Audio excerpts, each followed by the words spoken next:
जय श्री राम दोस्तों। आज मैं आप सबके लिए लाई हूँ एक अद्भुत कहानी जिसमें रामायण के युद्ध के बाद मेघनाद का सिर जब कट गया था उसके बाद वो हंसने लगा था। बहुत से लोग ये नहीं जानते हैं कि वो क्यों हंसने लगा था। महर्षि वाल्मीकि द्वारा रचित हिंदू धर्म ग्रंथ रामायण में उल्लेख मिलता है कि रावण के बेटे का नाम मेघनाद था। उसका एक नाम इंद्रजीत भी था क्योंकि उसने इंद्र को जीत लिया था। दोनों नाम उसकी बहादुरी के लिए दिए गए थे। दरअसल मेघनाद इंद्र पर जीत हासिल करने के बाद इंद्रजीत कहलाया था और मेघनाद का मेघनाद नाम मेघों की आड़ में युद्ध करने के कारण पड़ा। वह एक वीर राक्षस था। मेघनाद श्री राम और लक्ष्मण को मारना चाहता था। एक युद्ध के दौरान उसने सारे प्रयत्न किए लेकिन वह विफल रहा। इसी युद्ध में लक्ष्मण ने घातक बाणों से मेघनाद को मारा। लक्ष्मण जी ने मेघनाद का सिर उसके शरीर से अलग कर दिया था। उसका सिर श्री राम के आगे रखा गया। उसे वानर और रीछ देखने लगे थे। तब श्री राम ने कहा, इसके सिर को संभाल कर रखो। दरअसल श्री राम मेघनाद की मृत्यु की सूचना मेघनाद की पत्नी सुलोचना को देना चाहते थे। उन्होंने मेघनाद की एक भुजा को बाण के द्वारा मेघनाद के महल में पहुंचा दिया। वह भुजा जब मेघनाद की पत्नी सुलोचना ने देखी तो उसे विश्वास नहीं हुआ कि उसके पति की मृत्यु हो चुकी है। उसने भुजा से कहा, अगर तुम वास्तव में मेघनाद की भुजा हो तो मेरी दुविधा को लिखकर दूर करो। सुलोचना का इतना कहते ही भुजा हरकत करने लगी। तब एक सेविका ने उस भुजा को खड़िया लाकर हाथ में रख दी।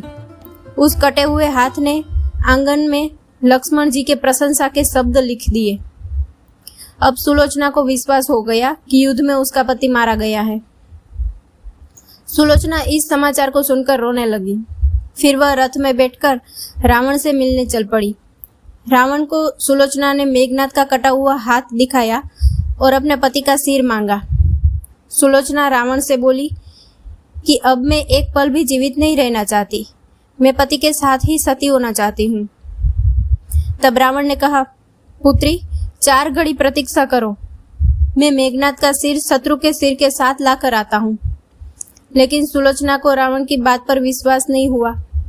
तब सुलोचना मंदोदरी के पास गई। तब मंदोदरी ने कहा, तुम राम के पास जाओ, वह बहुत दयालु है। सुलोचना जब राम के पास आई तो उसका परिचय विभीषण ने करवाया।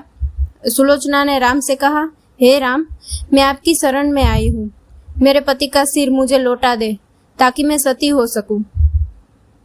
मेरे पति का सिर मुझे लौटा दीजिए। राम सुलोचना की दशा देखकर दुखी हो गए। उन्होंने कहा कि मैं तुम्हारे पति को अभी जीवित कर देता हूँ। इस बीच उसने अपनी आप बीती भी सुनाई।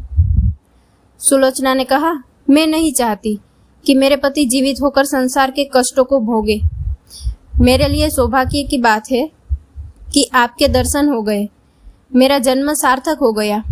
अब जीवित रहने की कोई इच्छा नहीं।